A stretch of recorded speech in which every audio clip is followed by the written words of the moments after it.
તો આગળ વાત કામરેજની સુરત જિલ્લાના કામરેજ સુગરની ચૂંટણીને લઈને જ્યારે 14 ઝોનમાં મતદાન યોજાઈ રહ્યું છે। કુલ 18 ઝોનમાંથી 4 ઝોન બિનહરીફ જાહેર થયા છે, ત્યારે બાકીના 14 ઝોન માટે ચૂંટણી યોજાઈ રહી છે।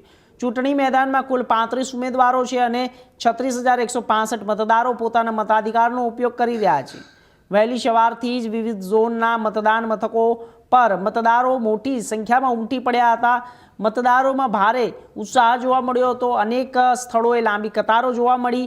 જો કે કેટલીક જગ્યાએ મતદાન મથકો પર લાંબી લાઈનોને કારણે મતદારોએ 1 કલાક સુધી લાઈનમાં ઊભા રહેવાની નોબત આવતા રોષ જોવા મળ્યો હતો। સવારે 8 વાગ્યાથી શરૂ થયેલી મતદાન પ્રક્રિયા સાંજે 5 વાગ્યા સુધી ચાલશે।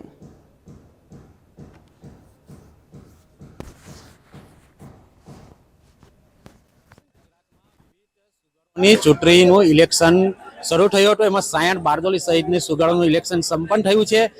આજે જે કામરેજ સુગરનું મતદાન પ્રક્રિયા હાલ ચાલી રહી છે। વાત કરવામાં આવે કામરેજ સુગરની તો 18 બેઠકો હતી, એમાં 4 બેઠકો બિનહરીફ થઈ છે અને 14 બેઠકો પર આજે મતદાનની પ્રક્રિયા વહેલી સવારથી થઈ રહી છે।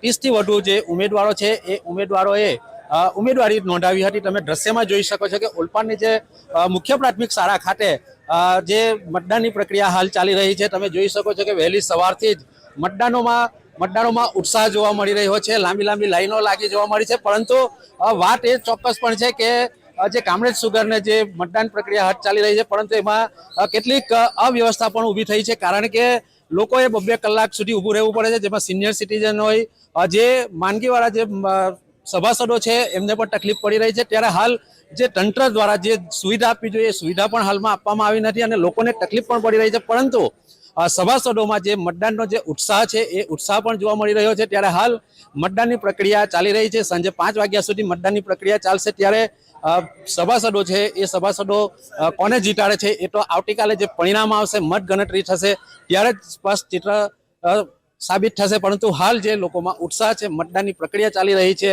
ત્યારે સાંજે 5 વાગ્યા સુધી આગળ વાત જસદણ તાલુકા પંચાયત